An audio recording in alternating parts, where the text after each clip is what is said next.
मुख्यमंत्री महोदयांनी शेतकऱ्यांच्या बाबतीमध्ये अगदी आकडेवारी सहित सगळे आकडे इथे दिलेले आहेत।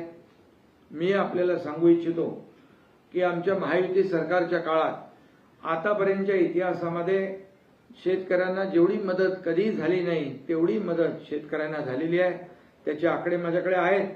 आकडे मगाशी देखील मुख्यमंत्री महोदयांनी 36,000 कोटीची जी आपली कर्जमाफी आहे ती देखील आहे। 2022 मध्ये 15,000 कोटी रुपये त्यांना दिले आपण।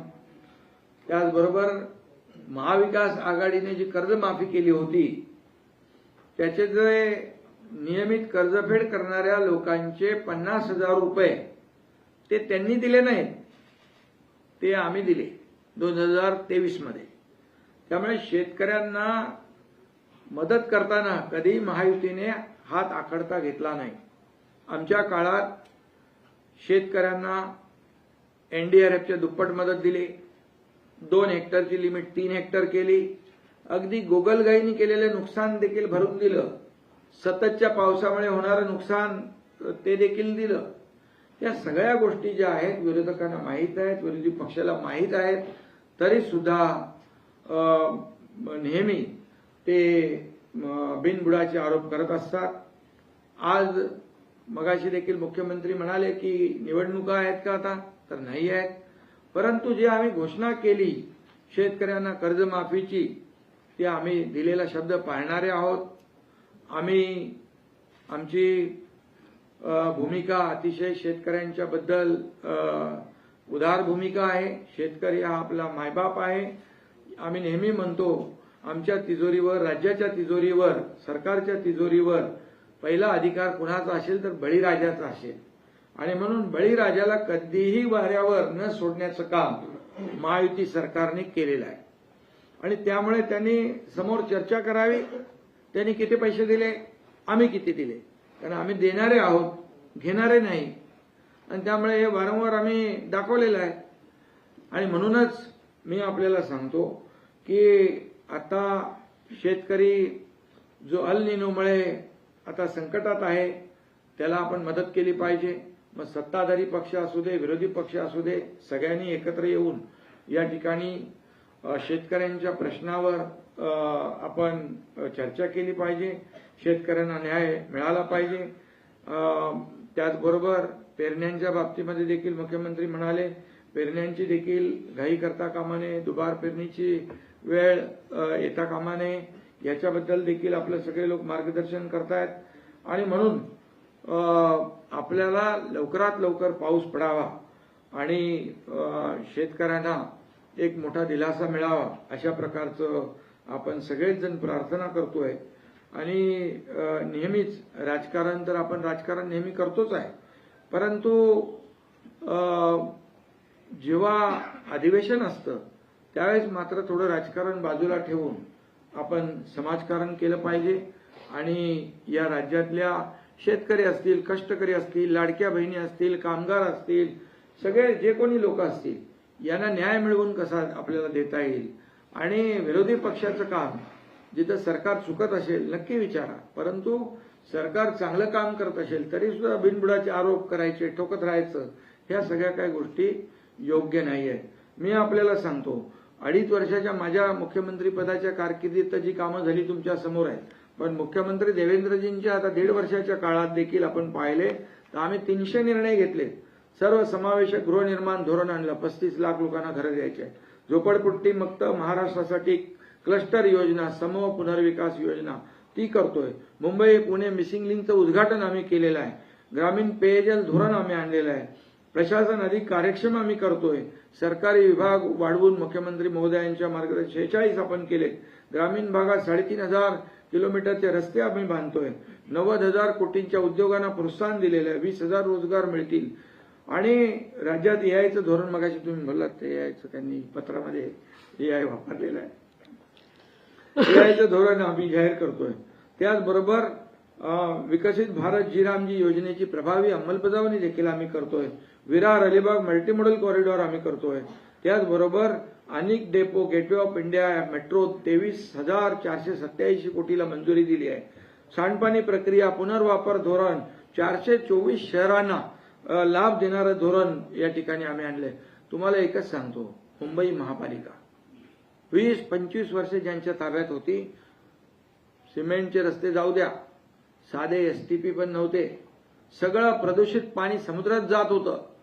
आम्ही जेव्हा महायुती पुन्हा सरकारमध्ये आलो 22ला, आम्ही दोघांनी निर्णय घेतला आणि सिवरेज ट्रीटमेंट प्लॅनला मंजुरी दिली. 7 ट्रीटमेंट प्लॅनला 24,000 कोटी, आणि आता ते वर्षभरामध्ये कंप्लीट होतील. म्हणजे समुद्रात होणारं इतके वर्षाचं प्रदूषण देखील कमी होईल. म्हणजे एक उदाहरण दिलं तुम्हाला मी. त्यामुळे सगळे स्टे होते ते पण आम्ही काढून, ते जाऊ दे, ते खूप जुनं झालं. आणि स्पीड ब्रेकर काढून टाकले. महाविकास आघाडीचा पाय कशावर होता तर ब्रेकवर होता, आमचा कशावर, एक्सिलेटरवर आहे. आणि म्हणून हा फरक आहे महायुती आणि हा. आणि त्यामुळे आता खूप मोठ्या प्रमाणावर इन्फ्रास्ट्रक्चरमध्ये आपण नंबर 1 आहोत, जीडीपीत नंबर 1 आहोत, स्टार्टअपमध्ये नंबर 1 आहोत, एफडीआयमध्ये नंबर 1 आहोत, सगळीकडे नंबर 1 आहे. नवी मुंबईचं एअरपोर्ट त्याचं लोकार्पण झालं. आता ठाणे आणि नवी मुंबई विमानतळ उन्नत मार्ग आम्ही करतोय. मुंबई आणि नवी मुंबई एअरपोर्टला मेट्रोने जोडतोय. हे सगळे प्रकल्प सांगण्याचं कारण आपल्याला, की ते म्हणतात काय केलं, काय केलं, काय केलं. अरे काय केलं तर हे बघा ना, डोळे उघडा, डोळे बघा नीट. आणि त्यामुळे मी काय कोणाचा प्रचार करत नाही भाई, परंतु विरोधी पक्षाने देखील सरकार किती गतिमानतेने वेगाने काम करतंय याचं अप्रिशिएशन सोडा, पण टीका टिप्पणी करताना खोटे आरोप करू नका. आज देशाचे प्रधानमंत्री नरेंद्र मोदीजी, जे 12 वर्ष कार्यकाळ झाला, आज 12 वर्षामध्ये 2014 पूर्वीची आपण परिस्थिती पाहिली, 2014 नंतरची परिस्थिती पाहिली देशाची. म्हणजे महाराष्ट्राला काय ते काँग्रेस पार्टीने 2 लाख कोटी दिले होते ना, 2 लाख कोटी. मोदी साहेबांनी 2 लाख कोटी 10 वर्षात, आणि 10 वर्षात मोदी साहेबांनी 12 लाख कोटी रुपये दिले. तरी मोदी साहेबांच्या नावाने खडे फोडतात, त्यांच्यावर आरोप करतात. आणि म्हणून महाराष्ट्राच्या विकासाला चालना देण्यासाठी आम्ही जातो त्यांच्याकडे. आम्ही दिल्लीमध्ये गेलो तरी पोटात दुखते, मी गावी गेलो तरी पोटात दुखते. आता काय करायचं. आणि म्हणून मोदी साहेबांनी सडळ असते या ठिकाणी आपल्या 76,000 कोटीचं वाढवण बंदराला, आज एक जागतिक दर्जाचं वाढवण बंदर होत आहे. का पोटात दुखतंय तुमच्या. अरे बाबा, हे महाराष्ट्र पुढे जातोय, महाराष्ट्र पुढे वेगाने पुढे जातोय, त्याच्यामध्ये सामील व्हा. आणि म्हणून मी आपल्याला एवढंच सांगतो की किती आरोप केले, किती काही केलं तरी सुद्धा महायुतीने जे काम केलेलं आहे, पूर्वी जेव्हा देवेंद्रजी मुख्यमंत्री होते त्यांनी सुरू केलेल्या योजना, जलयुक्त शिवार योजनेसारखा महत्वाकांक्षी प्रकल्प, मराठवाडा वॉटर ग्रीड बंद करून टाकला, स्टे मारून टाकला, त्याच्यावर बंद केला. हे काय तर ह्याच्यामध्ये भ्रष्टाचार झालेला आहे. चौकशी केली, 1 रुपयाचा भ्रष्टाचार नाही, पण त्यांनी चांगली योजना बंद केली. मग ती आम्ही पुन्हा सुरू केली 2022 मध्ये, आणि 2022 मध्ये सगळ्या योजना पुढे केल्या. 2022ला सरकार बदललं नसतं ते महाराष्ट्र 20-25 वर्ष मागे गेला असतं. आणि ही वस्तुस्थिती आहे, तुम्हीही बघताय, कोस्टल रोड बघताय. आता मगाशी तुम्ही बोलले नाही ते काय, कोण आले आपले, जयंत पाटील, जयंतरावांना. आम्ही विरोधी पक्षाला पण ते मोकळा ठेवलाय, फटाफट या म्हणून, लवकर या. आणि म्हणून Atal Setu, coastal road, missing link, समृद्धी महामार्ग, किती प्रकल्प आम्ही केले. आज देवेंद्रजी गेले होते तिकडे दावोसमध्ये, किती आणले हो, 15 लाख, किती 16 लाख कोटी. मी गेलो तेव्हा सुरुवातच होती. मला वाटलं रे बाबा कोण करतील की नाही, आता नवीन सरकार आले, तरी सुद्धा त्यावेळेस देखील 7 लाख कोटी रुपयाचं एमओयू साईन झाले. नुसतं एमओयू नाही, त्याचं एक्झिक्युशन झालं, त्याचं कन्व्हर्जन झालं, त्याची अंमलबजावणी झाली. नुसत्या मी कागदावर नाही. आज बघा, सिंगल विंडो क्लिअरन्स. काय येतात उद्योग एवढे मोठ्या प्रमाणावर. का विरोधी पक्ष जे खोटे नाटे आरोप करतो, जर आम्ही काम केलं नसतं तर हे आले असते का. या झालेल्या निवडणुकांमध्ये महापालिका, स्थानिक स्वराज्य संस्थांमध्ये एवढा मोठं यश महायुतीला मिळालं असतं का. अरे म्हणाले बिनविरोध झाल्या निवडणूक. अरे बिनविरोध झाले, तुमचे उमेदवार पळवून दिले तर आम्ही काय करणार?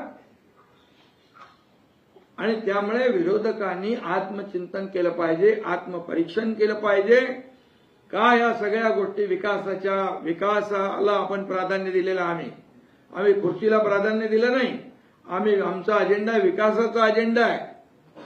लाडक्या बहिणींमध्ये त्या लाडक्या बहिणींचे म्हणाले योजना बंद केल्या. अरे बाबा, तसं होऊ शकत नाही. लाडक्या बहिणींची योजना कधी बंद होणार नाही. पण ज्या लाडक्या बहिणींच्या नावावर पुरुषांनी पैसे घेतलेत, मग त्यांना पुरुषांचे चालू ठेवायचे का पैसे? अरे कुठेतरी बघा ना तुम्ही. आणि का कोण त्याच्यामध्ये केवायसी मध्ये बाबा याच्यामध्ये का आपण रद्द केलंय? आणि पात्र आमची लाडकी बहीण एकही वंचित राहणार नाही योजनेपासून, हे देखील पत्रकारांना आम्ही आपल्या माध्यमातून त्यांना सांगतो. अरे तुम्ही बोलताय लाडकी बहीण, जेव्हा लाडकी बहीण योजना सुरू केली तर कोर्टात कोण गेलं होतं? कोर्टात तेच गेले होते, बंद मिळू नये म्हणून लाडक्या बहिणींना. आणि त्यामुळे ते जाऊ द्या, परंतु आम्ही लाडकी बहीण योजना सुरू केली, राबवली, पुढेही चालू राहणार. आणि या सगळ्या योजना ज्या आहेत, या सगळ्या योजना बघा, कर्जमाफीचा आम्ही निर्णय घेतला. मुख्यमंत्र्यांनी अर्थसंकल्पीय अधिवेशनामध्ये घोषणा केली, त्याचं आता शेतकऱ्यांना वाटप सुरू होत आहे. आणि मग आम्ही बोलतो ते करतो, दिलेला शब्द पाळतो. आम्ही प्रिंटिंग मिस्टेक कधी म्हणत नाही. प्रिंटिंग मिस्टेक झाली म्हणून निवडणुकीत बोलायचं असतं, करायचं कुठं असतं, असं नाही आहे. आणि म्हणून महायुती सरकार जे आहे या ठिकाणी महाराष्ट्राला पुढे घेऊन चाललंय. डबल इंजिन सरकार आहे, केंद्र सरकारचं पूर्ण पाठिंबा आहे. आणि म्हणून मी आपल्याला एवढंच सांगतो, यावं त्यांनी सभागृहामध्ये बोलावं, चर्चा करावी, प्रत्येक प्रश्नाला ते जबाब मिळेल. पायऱ्यांवर जाऊन फक्त स्टंटगिरी करायचं सोडून द्या.